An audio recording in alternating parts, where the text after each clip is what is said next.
करके देते। आप हम सभी, मैं केवल आपके लिए नहीं कह रहा हूं, हम भी माने बगैर अब इस अमृत के, इस संजीवनी की रह नहीं पाएंगे, रह नहीं पाएंगे। आप ऐसा ज्ञान में दें कि आपके स्वरूप से नित्य संयोग का ही अनुभव होता है।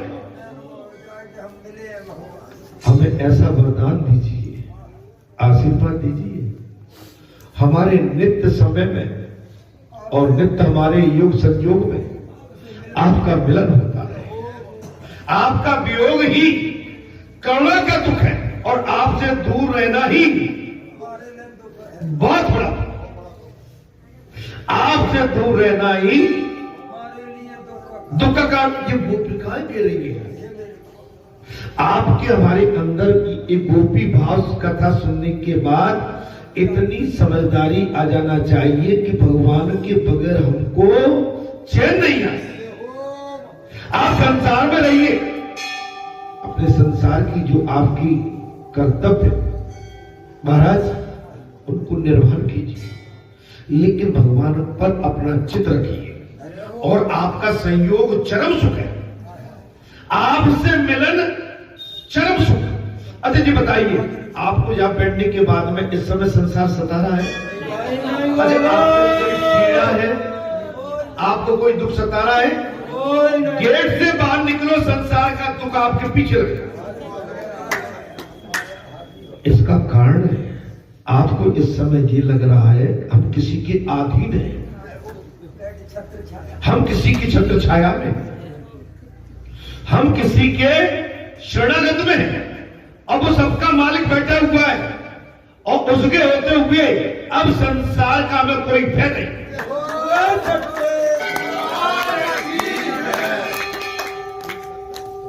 और जैसे ही यहां से हटे संसार का भय सता है। जिस घर में अपने बड़े बूढ़े डोकरे डाकरे नहीं होते, वो नीचे के परिवार या नीचे के सदस्य बड़े आनंद में रहते हैं, लेकिन जो ऊपर डोकरे होते हैं, दादा दादी होते हैं, वो हमेशा किसी न किसी संसार के भय में जीते,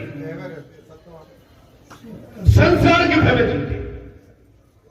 इसलिए बड़े बूढ़ों का होना, घर का मुखिया का होना बहुत आवश्यक है। और ये तो जगत के मुखिया बैठे,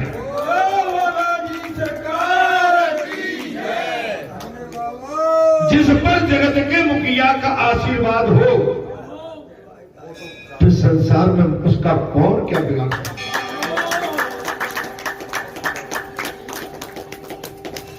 प्रभु ने कहा नित्य संयोग रूप अधारामृत देना या न देना मेरी इच्छा पर निर्भर है। गोपियों का और भगवान का संवाद चल रहा है। भगवान श्री कृष्ण ने कहा है गोपिकाओं, नित्य संयोग रूप अधरामृत देना या न देना जो मेरी इच्छा पर, ऐसा दान मैं तुम्हें देना नहीं चाहता। नहीं, उसका कारण हमारा भगवान परीक्षा लेता है। आप भगवान के लिए कहां तक क्या क्या छोड़ सकते हैं। अच्छा पिछली कथा में दिया था कि दो संत निकले, प्रयागराज चल रहा है इस समय, माघ महीने का भैया और जाके त्रिवेणी में नहाना है प्रयाग में। अब दो संत चले, रात्रि होने लगी, अंधेरा भुकभुका होने लगा और महाराज बोले रुको, कहां रुकोगे? एक का कोई किसी वैश्या का आश्रम देखा, तो उस संत ने कहा जहां मत रुको जो वैश्या का आश्रम है। लेकिन एक संत का नहीं, मैं तो वैश्या का आश्रम रुकता हूं, जहां संसार का आनंद लूंगा, थक गया हूं। और एक संत जो चला गया कहां पर? प्रयागराज के लिए, और वो रास्ता में गया, रात्रि को अपने चलते चलते वो प्रयागराज में पहुंच गया और थक गया। स्नान करना था, उसे ये लग रहा था मैं आगे कहां भीड़ में फंस गया, इससे तो वो बढ़िया है जो वैश्या के आश्रम में रुक गया था, वो आनंद में होगा। अच्छा वो जो वैश्या आश्रम में रुका था, वो ये कह रहा था मैं कहां फंस गया, मुझे तो आज गंगा में जाके स्नान करना, मेरे कर्म कितने खराब है कि मुझे वैश्या के आश्रम में रुकना पछता रहा है। कहां?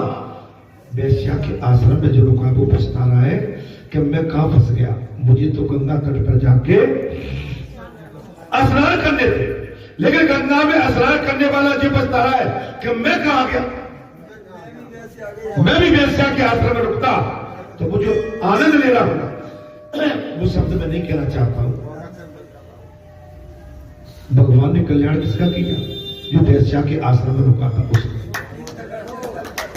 और जो तीर्थ में खड़ा हुआ था उसे संसार याद आ रहा था, उसको नरक में डाल दिया।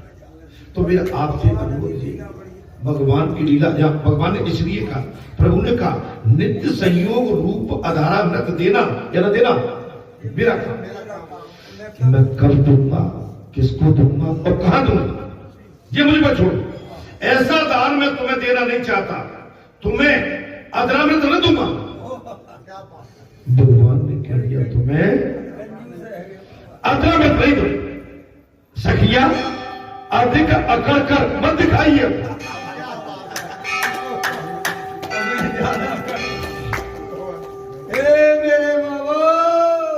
अब भूतकाओं ने कह दिया अब ज्यादा अकड़ मत दिखाओ भगवान, अंतिम उपाय हाथों में ही है, अंतिम उपाय हाथों में ही है।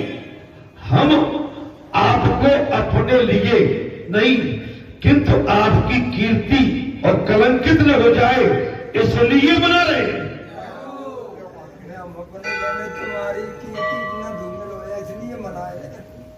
भगवान अब हमको अपना, हम आप सब सर्वस्व छोड़ के आपके सामने हैंड अप शरणगत आपकी शरण में आए हैं। अब आप ज्यादा इठलाओ मत, हम तो आपकी कहीं कीर्ति कहीं धूमिल न हो जाए इसलिए आपको बना रहे हैं। आपकी कीर्ति वृद्धि के लिए, तो आपकी कीर्ति के वृद्धि के लिए ही हम आपसे प्रार्थना कर रहे हैं। आपका जस बढ़े, आपकी कीर्ति बढ़े। बालाजी धाम ग्राम बरेटा में जी अखंड कथा क्यों चल रही है? इस आश्रम की कीर्ति हो गई, और यहाँ पर जो धर्म का और बड़ा एक स्तंभ लग जाए, और यहाँ पर जन जन आके जुड़ जाए, और जन जन जुड़ने के बाद जन जन का इस स्थान से कल्याण हो। राम नाम की महिमा यहाँ पर इस समय उसकी गाथा गाई जी कह रही, हम तो आपकी कीर्ति बढ़ाना चाहते हैं। यदि हमें नित्य संयोग रूप अधरामृत देंगे तो आपकी प्रतिष्ठा बढ़ेगी। भाई यहाँ बालाजी धाम में आके जैसे जिसके गर्भ नहीं रुकते हैं, जो माताएं निसंतान हैं, अगर उनको संतान की प्राप्ति हो जाए तो बालाजी धाम की ख्याति बढ़ेगी। जो संकटों में गिरे हुए उनके संकट खत्म हो जाए और बढ़े। कब बढ़ेगी? साध एवं साधक, साध वो है और साधक आप सब है। साधक कौन है? आप सभी साधक बैठे हुए आपके, और साध्य कौन है? भगवान बालाजी। जब आपकी साध्य साधना अच्छी है तो साधक आपकी सुनेंगे, और सुनने के बाद यहां से सभी का कल्याण करेंगे। भूतका यही कह रही है, महाराज हम तो आपकी प्रतिष्ठा बढ़ाना चाहते हैं, हमें अपना लो, अन्यथा हम महाराज ब्रह अग्नि में अपने शरीर को झोंक देंगे। हम प्राणी छोड़ देंगे, कलंक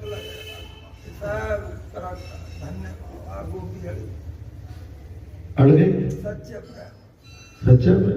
हम प्राणी छोड़ देंगे फिर क्या? अगर कहीं तुमने हमारी बात को नहीं माना मेरे बाबा, तो अब हम अपने शरीर को इस अग्नि में झोंक देंगे।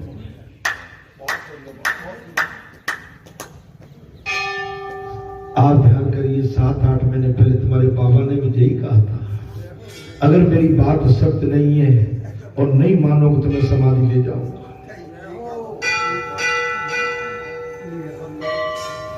अगर बाबा की बात बनावटी होती तो पंच इकट्ठे नहीं होते। पंचों में भगवान का वास होता है, और उन पंचों ने, भगवान ने जान लिया कि ऐसा होने जा रहा है, अब कोई रोक नहीं सकता इस बात। मैं आपसे आज सत्य वचन बोल रहा हूं। ये मेरे बाबा अगर कहीं उस दिन का टाइम टाल देते तो इतना बड़ा अनर्थ होता कि जिसकी पूर्ति करना तुम्हारे बस की एक जन्म में नहीं, कई जन्मों में नहीं हो सकती। आप समझिए, गोपियों ने भी वही कह दिया है समय, नहीं मानोगे बोले प्रभु तुम नहीं माने तो अब हम ब्रह्म अग्नि में अपने शरीर को त्याग देंगे। हमने सुना है कि मृत्यु के अंतिम पलों में जिसका चिंतन किया जाए वो उसे प्राप्त हो जाता है। धन्य मेरे बाबा अगर जिंदे नहीं मिले तो मर के तो मिलेंगे, तुम हमें त्याग नहीं सकते। बहुत बड़ी सत्य, आप कथा का ध्यान रखें। बहुत कावड़े साहब कह रहे हैं प्रभु हमने तो ये सुना है कि मृत्यु के अंतिम पल में जिसका चिंतन किया जाए उसे परमात्मा की प्राप्ति हो जाती है। शास्त्र अनुसार अंत काल में जिसका स्मरण करते हुए अगर देह त्यागी जाए उसी में जीव लीन हो जाता। चलिए आप जीते जी हमें स्वीकार करने को तैयार नहीं है, अब हम वचन देते हैं कि आप हमको त्याग के देख लो, हम इस शरीर को अग्नि में प्रवेश करके और तुमसे हमारा मिलन जीवन में, जिंदे में नहीं मरने में हो मेरे बाबा आएंगे जिसका चिंतन करेंगे प्राण छोड़े वही में मिले। उसी में बहुत गाने साहब कहते हैं हमारे मन में अन्य कोई और है ही नहीं, हमारे मन में अन्य और कोई है ही नहीं। एंड इफ नॉट बट, किंतु परंतु के लिए हमारे पास कोई गुंजाइश है ही नहीं। क्या कह दिया? बोले प्रभु अब हमारे पास किंतु परंतु के लिए कोई स्थान नहीं। हमने तो सब छोड़ के आपकी शरण ली है महाराज। हम अपनी अंतिम सांस तक आपका ही स्मरण ध्यान चिंतन करेंगे। मेरे बाबा रूप ने साथ कह दिया प्रभु हम अंतिम सांस तक आपका ही चिंतन एवं आपका ही स्मरण करती रहेंगी और आपका नाम जपते हुए हम आग में अपना शरीर त्याग देंगे। उस कथा समझ में आ रही? अंतिम सांस तक आपकी याद आपके ब्रह में जलते हुए अग्नि में प्रवेश करके हम अपने शरीर को त्याग देंगे। सो आप तो हमें मिलेंगे ही, हम जीते जी चाहें आपको न पा सकें, मरने के बाद तो आपको पाई जाए।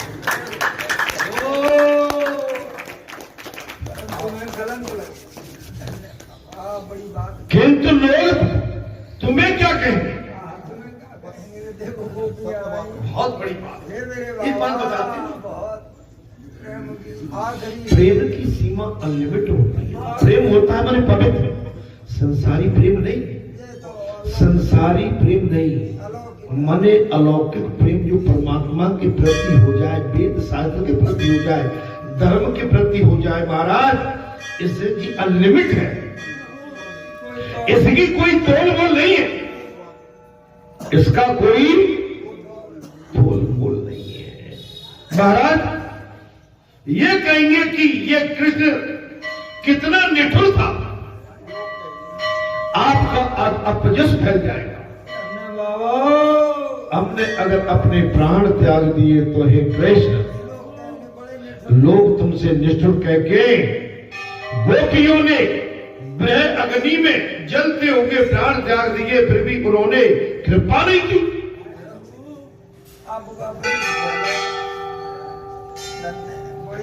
हे अनाथों के नाथ, आपका संसार में अपजस फैल जाएगा।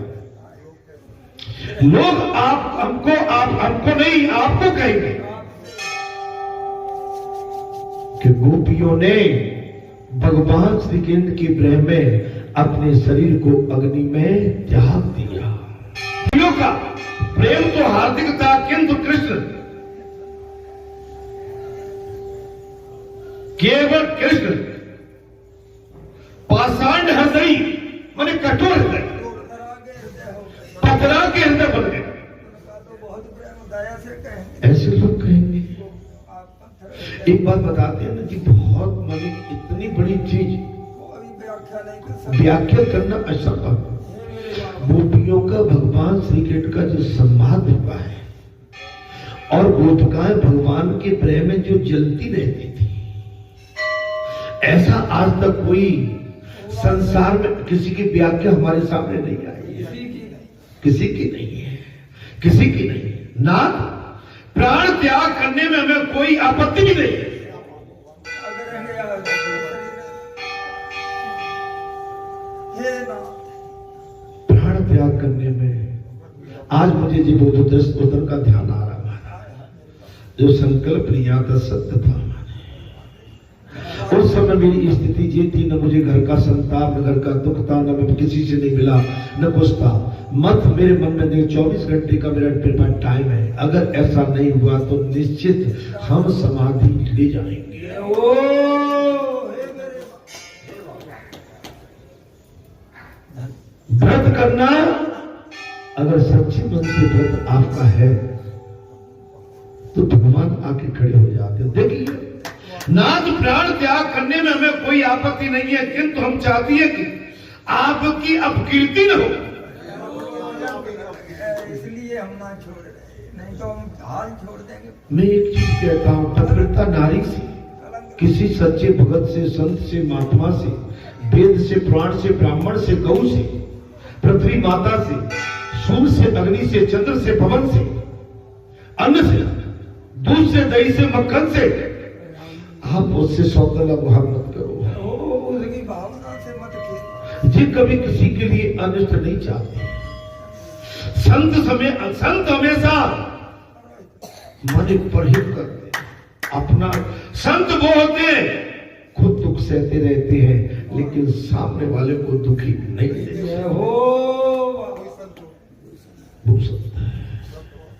मैं आपसे विनय करता हूं कि परीक्षा मत लेना। यहाँ पर आग बबूला और धूप धन फेंकने वाले बहुत आते हैं, लेकिन आपके पास जो मणि है, आपके पास जो ख्याति है, आपके पास जो सत्य और सन्मार्ग, सच्चा मार्ग है, आपने कहीं अपने मार्ग को अपने हाथों से काट दिया तो आपके पास कुछ भी नहीं बचेगा। अरे आप अपने भाग्य को सराहो, आपके आंगन में क्या हो गया?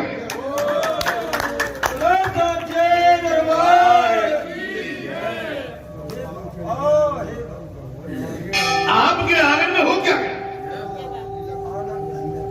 आप इतनी बड़ी बड़ी लीला करके इनने डाल दी। मैं भगवान की बात कह रहा हूं, कृष्ण की भी, कि एक 7 वर्ष की आयु में इतने बड़े पर्वत को अपनी उंगली पे उठा के 7 दिन तक खड़े। आप धर्म को, कर्म को, सन्मार्ग को, सच्चे मार्ग को, त्याग मार्ग को कमजोर कभी मत मानना, क्योंकि वो ही सबसे, जो ज्यादा बोलता नहीं है, जो ज्यादा इधर उधर की भागता नहीं है, झुलाता नहीं है, उसके पास बहुत कुछ है। बहुत बड़ी सच्चाई है महाराज। यहां पर बात वही आ गई स्वामी। क्या आ गई महाराज? आपकी कीर्ति फैलो। नाथ, प्राण त्याग करने में हमें कोई आपत्ति नहीं है, किंतु हम चाहती है कि आपकी अपकीर्ति न फैले, इसलिए हम आपको मना रहे हैं।